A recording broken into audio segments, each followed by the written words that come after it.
आप कभी भी स्टार्ट करें, ये एग्ज़ाम आपसे कुछ टाइम तो माँगेगी। मतलब ये एक ऐसी चीज़ है जो अब डिमांड करती है आपका अटेंशन और आपका टाइम। ज़बरदस्ती का एक रिस्ट्रिक्शन नहीं लेके चलना चाहिए कि भैया ग्रेजुएशन है तो नहीं करेंगे बाकी चीज़ की पढ़ाई। अगर आपको टाइम मिल रहा है, आप टाइम बना पा रहे हैं, तो मेरे हिसाब से आपको तैयारी शुरू कर देनी चाहिए। यही मानता हूँ कि जो बंदा इंटरव्यू स्टेज तक आया है, वो इक्वली डिज़र्विंग है। उसमें कोई दो राय नहीं है, चाहे उसका सिलेक्शन फाइनली हो रहा है या नहीं हो रहा है, कुछ नंबर की बात होती है। अगर किसी एक दिन किसी दूसरे एग्ज़ामिनर के पास कॉपी चली जाती है चेक होने वाली मेंस की, तो मे बी वो लिस्ट में होते हैं। तो मैं उनसे यही बोलूँगा कि आप हताश मत होइए, आप इतना पास आ चुके हैं। जैसे टेलीग्राम में बहुत सारे ग्रुप्स ऐसे रहते हैं या यूट्यूब में ऐसे बहुत सारे चैनल्स रहते हैं जहाँ से आप बहुत ज़्यादा पिन पॉइंटेड इन्फॉर्मेशन और जो कि आपके इस प्रिपरेशन को बूस्ट करे ऐसी इन्फॉर्मेशन निकाल सकते हैं। लेकिन वहीं पे अगर आप उसका मिसयूज़ करना शुरू कर दें या फिर अगर आप माइंडलेसली उसको यूज़ करें तो फिर वो बहुत दिक्कत भी पैदा कर सकता है। बातें यूपी की। सर सर रिज़ल्ट की जो सुगबुगाहट थी वो सैटरडे से ही फ्राइडे सैटरडे से हो रही थी और फिर जब उम्मीद थी कि संडे क्रॉस हुआ मंडे को आएगा। मंडे 15 अप्रैल को था, तो सब लोग एक्सपेक्ट कर रहे थे मंडे को आएगा। लेकिन मैं अंदर ही अंदर चाहता था कि 16 अप्रैल को आए, ट्यूसडे को आए, क्योंकि 16 अप्रैल को मेरी मम्मी का बर्थडे भी होता है और वो एक पावन दिवस वैसे भी था क्योंकि उस दिन दुर्गा अष्टमी भी पड़ी हुई थी। तो मैं मन ही मन चाह रहा था कि मंडे को नहीं आए, ट्यूसडे को आए और वैसा ही हुआ। फिर ट्यूसडे को 1:30 बजे के अराउंड रिज़ल्ट आया और उस समय भी एक थोड़ा-सा एक हास्य सी चीज़ हुई उसमें कि मैं वेट कर रहा था काफ़ी समय से रिज़ल्ट आएगा, रिज़ल्ट आएगा। हाँ, जेब में मैं उस दिन दुर्गा कवच लेके बैठा हुआ था कि भैया रिज़ल्ट आए तो दुर्गा माता के प्रोटेक्शन रहे। लेकिन जैसे ही मैं कुछ क्षण के लिए वॉशरूम गया, उसी समय पता चला कि रिज़ल्ट आ गया और मैंने खुद पीडीएफ नहीं देखी, मेरे एक दोस्त हैं स्कूल के, उन्होंने मुझे कॉल करके बताया कि तुम्हारा सिलेक्शन हो गया है, 212 रैंक आई है। तो पहले तो विश्वास ही नहीं हुआ कि ऐसा कुछ हो, क्योंकि काफ़ी समय से तैयारी कर रहे हैं। मेहनत करी है, लेकिन हमेशा एक वो अनसर्टेनिटी रहती है यूपीएससी में कि मेहनत हमेशा ही नहीं रिवॉर्ड होती है, थोड़ा-सा आपका किस्मत का भी रोल रहता है उसमें। तो जब मेरे दोस्त ने बताया तो मैं थोड़ा-सा चौंक गया कि अच्छा हो गया है। फिर जाके अपने मम्मी को बताया, मम्मी को भी थोड़ा-सा अविश्वास सा हुआ उस समय। फिर बैठ कर के जब पीडीएफ देखी हमने, 3 बार मैंने चेक करा पीडीएफ को। पहले अपने नाम से चेक किया, फिर स्क्रॉल करके चेक किया, फिर रोल नंबर से चेक किया। तब मुझे जाके थोड़ा-सा विश्वास हुआ कि हाँ, इस एग्ज़ाम को मैंने फाइनली क्लियर कर लिया है। फिर अपने बाकी परिजनों को मैंने इसके बारे में इन्फॉर्मेशन दी और फिर सब लोगों ने फिर सेलिब्रेशन किया। मेरा नाम अमितेश पांगती है। मैं लखनऊ का ही पला-बड़ा हूँ। मेरी पिताजी आर्मी से रिटायर हुए हैं एज़ अ कर्नल। मेरी जो मदर हैं वो केकेसी जो डिग्री कॉलेज है चारबाग लखनऊ में, उसकी ऑफिशिएटिंग प्रिंसिपल रिटायर हुई हैं। मैंने अपनी स्कूलिंग सेठ एम आर जयपुरिया स्कूल से करी है लखनऊ में ही और अपने अंडर ग्रेजुएट को मैंने आईआईटी दिल्ली से इलेक्ट्रिकल इंजीनियरिंग में पारित करा है और 2019 से मैं सिविल सर्विसेज की तैयारी में ही लगा हुआ हूँ। ये मेरा 4th अटेम्प्ट था, सेकंड इंटरव्यू था और पहली बार मैंने इस एग्ज़ाम को क्लियर करा है। सर यूपीपीसीएस से उम्मीदें थी मेरी, क्योंकि काफ़ी समय से यूपीएससी की तो तैयारी मैं कर ही रहा था और जैसा हमें पता है कि काफ़ी ओवरलैप है यूपीपीसीएस और यूपीएससी में। तो इस बार मैंने सोचा था कि अटेम्प्ट यूपीपीसीएस में भी देता हूँ। तो मैंने तैयारी करी थी और मेंस मेरा क्लियर हो गया था। फिर इंटरव्यू के समय पे मैं ध्येय आईएएस में भी गया था, वहाँ पे मैंने 2 मॉक इंटरव्यू दिए थे, ज्ञान सागर सर से मिला था मैं। तो वहाँ पे भी जाके मुझे ऐसा फ़ील हो रहा था कि मैंने अच्छी परफ़ॉर्मेंस दी है और मैं उम्मीद कर रहा था कि रिज़ल्ट आ जाएगा। लेकिन जब फाइनली सिलेक्शन नहीं हुआ, कोई भी पोस्ट नहीं मिली, तब थोड़ा-सा मैं हताश हो गया कि क्या कमी रह गई है। लेकिन उस समय भी मेरे पेरेंट्स ने और मेरे दोस्तों ने कहा कि यूपीपीसीएस का तो तुम्हारा पहला अटेम्प्ट था, बट यूपीएससी में तो तुम ऑलरेडी 3 अटेम्प्ट दे चुके हो, एक बार इंटरव्यू स्टेज तक ऑलरेडी जा चुके हो। इस बार भी तुम्हारी इंटरव्यू कॉल है। तो तुम ऐसा मत सोचो कि अगर पीसीएस में नहीं हुआ है तो यूपीएससी में भी नहीं होगा। तो उससे मुझे थोड़ा-सा मोटिवेशन मिला, आत्मविश्वास मिला और फिर मैंने जा कर के जब अपना इंटरव्यू दिया 5 अप्रैल को यूपीएससी में और उसके कुछ दिनों बाद ही जब 16 अप्रैल को रिज़ल्ट आया, तो फिर मुझे अपने अंदर एक कॉन्फिडेंस था कि हाँ, कुछ ना कुछ तो मेरा सिलेक्शन होने का चांस है इस बार। सर बिल्कुल, ये बहुत ही एक लंबी जर्नी है और ये लंबी जर्नी इस वजह से हो जाती है कि कई बार हमारी गलती नहीं भी होती है, कई बार किस्मत में ही नहीं लिखा होता है कि इस अटेम्प्ट में होगा। तो ये जर्नी जब बहुत सारे हमें हमें वो फेलियर्स देती है, हमें ऐसे हर्डल्स देती है, उस समय मुझे लगता है कि जो सबसे इम्पोर्टेंट है वो आपका पीयर ग्रुप और आपका सपोर्ट सिस्टम हो जाता है। उसमें आपके पेरेंट्स, आपके बाकी घर वाले रिलेटिव्स, आपके फ्रेंड्स, वो बहुत इम्पोर्टेंट हो जाते हैं। मेरे कुछ ऐसा एक स्कूल के फ्रेंड्स हैं, कुछ कॉलेज के फ्रेंड्स हैं, और मेरे मम्मी पापा हैं, मेरे मौसा मौसा जी हैं, एक मेरे कज़न भाई है जो कि यूएस में काम कर रहे हैं।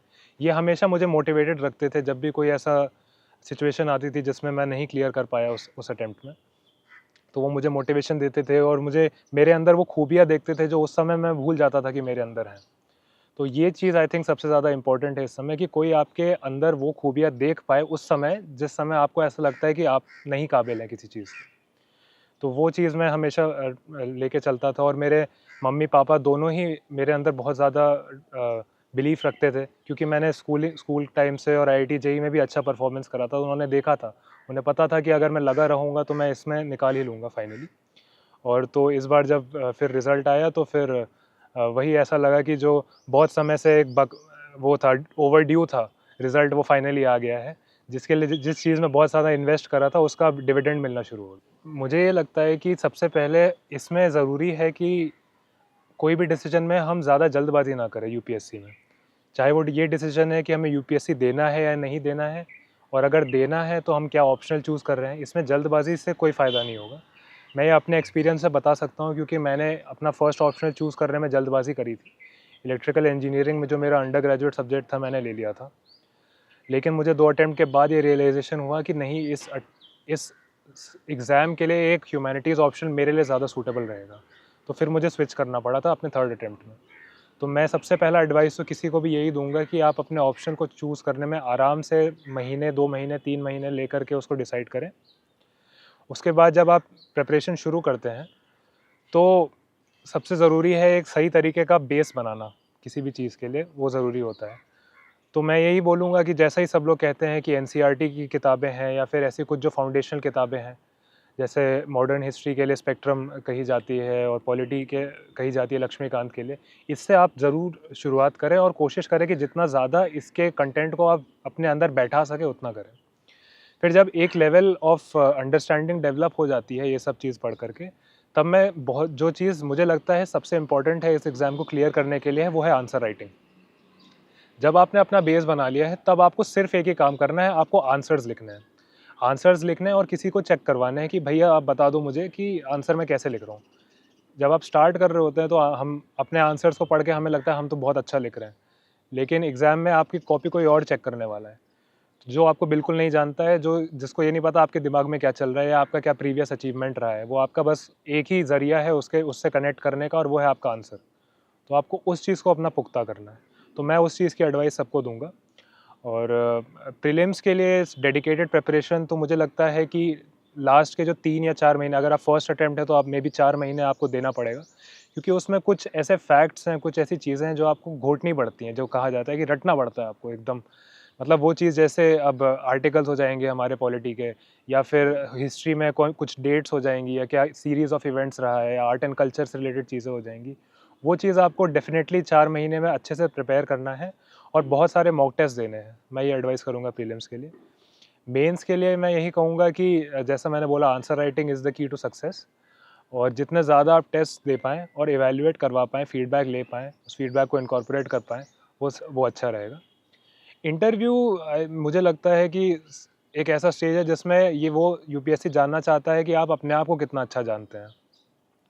जब आप किसी से बात कर रहे हैं, आप कितने कॉन्फिडेंटली उससे अपने पर्सनैलिटी, अपने कैरेक्टर, अपनी वैल्यूज़ को कैसे दिखा सकते हैं। तो उसके लिए आई थिंक ज़रूरी है कि आप जो अपना डैफ़ है उसको बहुत अच्छे से प्रिपेयर करें, क्योंकि आपका डैफ़ आपका रिफ्लेक्शन होता है।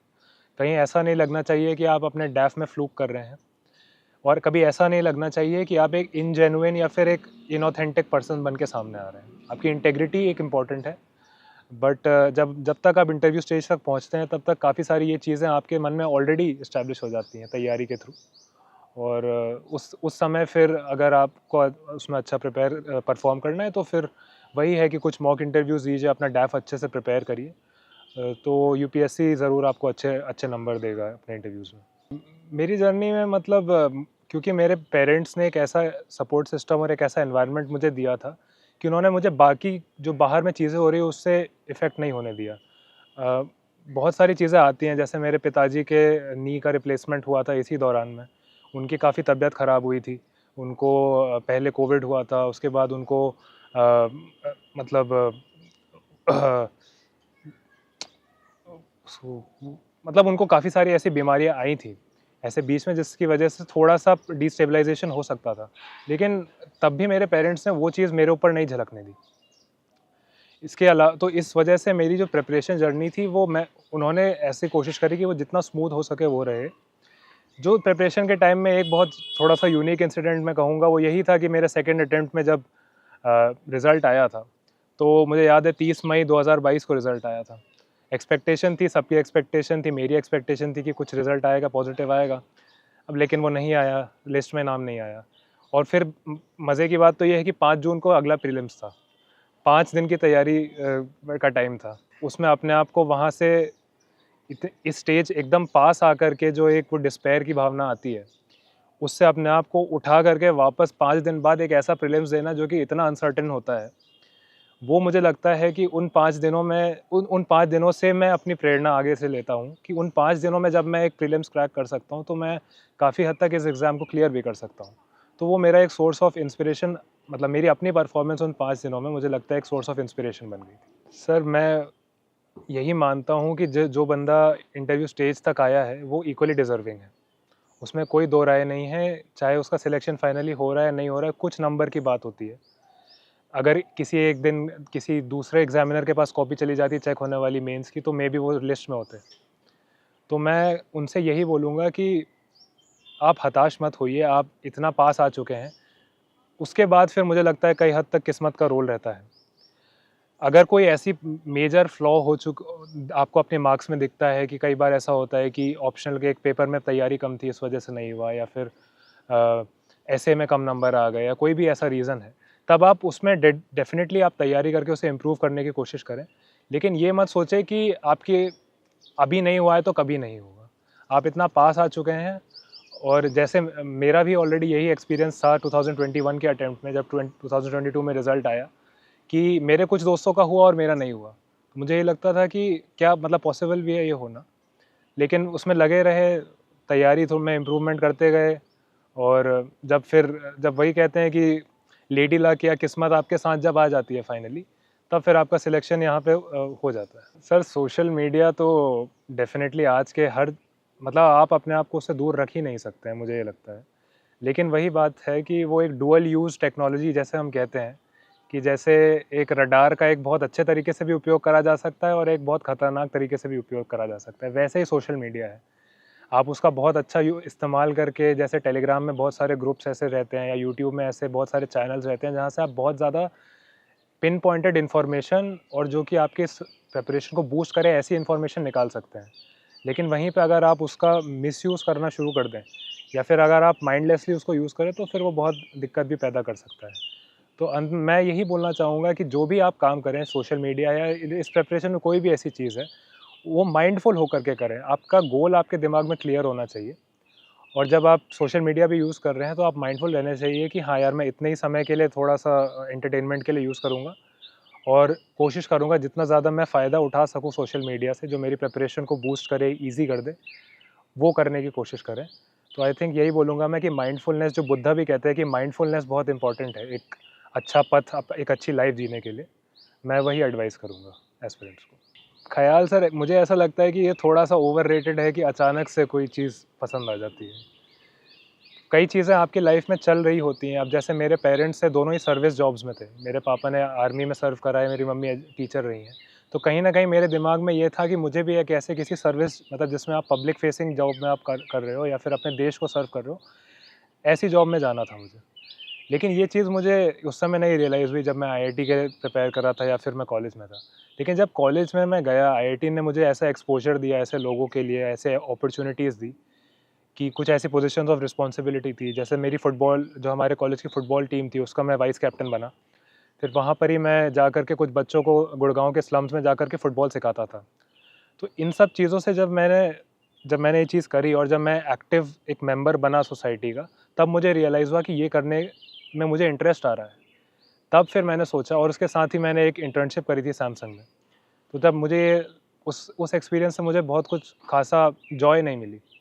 तो मुझे ये लगा कि मेरी रुचि थोड़ी-सी एक देश और समाज सेवा के डायरेक्शन में है, और उसके बाद फिर मैंने ठान लिया था कि हाँ, यूपीएससी एक अच्छा एक अपॉर्च्युनिटी, एक करियर पाथ है जिसमें कि मैं ये चीज़ें कर पाऊँगा, और फिर मैंने सोचा कि इसकी तैयारी करते हैं, और फिर कॉलेज के बाद मैंने तैयारी शुरू। सर मेरे हिसाब से तो कर देनी चाहिए, जिसका जिसका फाइनल गोल क्लियर होता है दिमाग में उसको कर देनी चाहिए, क्योंकि आप कभी भी स्टार्ट करें ये एग्ज़ाम आपसे कुछ टाइम तो मांगेगी। मतलब ये एक ऐसी चीज़ है जो अब डिमांड करती है आपका अटेंशन और आपका टाइम। तो अगर किसी के बचपन से ही उसके दिमाग में क्लियर है कि मुझे आईएएस बनना है, आईपीएस बनना है, सिविल सर्वेंट बनना है, तो मेरे हिसाब से कोई ऐसा ज़बरदस्ती का एक रिस्ट्रिक्शन नहीं लेके चलना चाहिए कि भैया ग्रेजुएशन है तो नहीं करेंगे और बाकी चीज़ की पढ़ाई। अगर आपको टाइम मिल रहा है, आप टाइम बना पा रहे हैं, तो मेरे हिसाब से आपको तैयारी शुरू कर देनी चाहिए। सर मेरा जो इंटरव्यू था वो थोड़ा-सा अनएक्सपेक्टेड डायरेक्शन में चला गया था। मतलब मैंने अपनी हॉबीज़ काफ़ी अच्छे से तैयार करी थी। मेरे मतलब फुटबॉल मेरी हॉबी है, वर्किंग आउट मेरी हॉबी है। लेकिन उन्होंने एक जो मेरी एक हॉबी थी कि मैं इलेक्ट्रॉनिक कीबोर्ड बजाता था। तो उन्होंने ये समझ लिया कि मेरा म्यूज़िक में बहुत ज़्यादा रुचि है। तो वो म्यूज़िक में भी मैं, क्योंकि यूजुअली मैं क्लासिकल या राग जो हिंदुस्तानी क्लासिकल के राग हैं उसमें ज़्यादा मेरी रुचि है। लेकिन उन्होंने मुझसे फिर जैज़ और हिप हॉप के बारे में पूछना शुरू कर दिया। तो मुझे लगता है कि कहीं कहीं न कहीं मैं थोड़ा-सा डिस्टेबलाइज़ हो गया था उस समय। और मैं फिर यही कहूँगा कि उस समय अपने आप को सँभालना ज़रूरी है। उस समय कभी ऐसा नहीं फ़ील होना चाहिए कि अगर आप आंसर नहीं भी कर पा रहे हैं, आपके चेहरे पे शिकन किसी तरीके नहीं आनी चाहिए। और बाद में फिर मैंने अपने आप को इंटरव्यू में सँभाला, जो बाकी के आंसर्स थे वो मैंने और ज़्यादा काम होकर के देने की कोशिश करी, तो मेरे इंटरव्यू ओवरऑल मेरा ठीक था। लेकिन हाँ, मैं यही एडवाइस करूँगा कि इंटरव्यू में आपको एक दिमाग में वो लेके ना जाएँ कि मेरा इंटरव्यू इसी डायरेक्शन में जाने वाला है। कोई प्री कंसीव्ड नोशन आपके दिमाग में नहीं होना चाहिए। इंटरव्यू में जब आप जा रहे हैं, आपसे कुछ भी पूछा जा सकता है और आपको रेडी रहना चाहिए उस किसी भी सवाल के लिए। सर एस्पिरेंट्स के लिए मैं बस एक यही चीज़ कहना चाहूँगा कि जो इस एग्ज़ाम से बाकी लोगों की एक्सपेक्टेशन, मतलब जब आप एग्ज़ाम की तैयारी कर रहे होते हैं तो बाकी सारे लोगों की, पूरी दुनिया, पूरे समाज की एक्सपेक्टेशंस आ जाती है आपके ऊपर। उन एक्सपेक्टेशन से बच करके रखिए अपने आप को। जब आप ये एग्ज़ाम क्लियर करेंगे तो वो आप अपना एग्ज़ाम अपने लिए क्लियर कर रहे हैं, किसी और के लिए नहीं क्लियर कर रहे हैं। तो किसी और की एक्सपेक्टेशन और उसका प्रेशर लेकर के चलना इस एग्ज़ाम की जर्नी को और डिफ़िकल्ट ही बनाता है। आप जो अपना काम कर रहे हैं उसमें विश्वास रखिए, कुछ गिने-चुने लोगों पे विश्वास रखिए, उनके उनके साथ कंसल्ट करिए, और बहुत ज़्यादा अननेसेसरी प्रेशर लेने की कोई ज़रूरत नहीं है इस एग्ज़ाम के लिए। बातें यूपी की।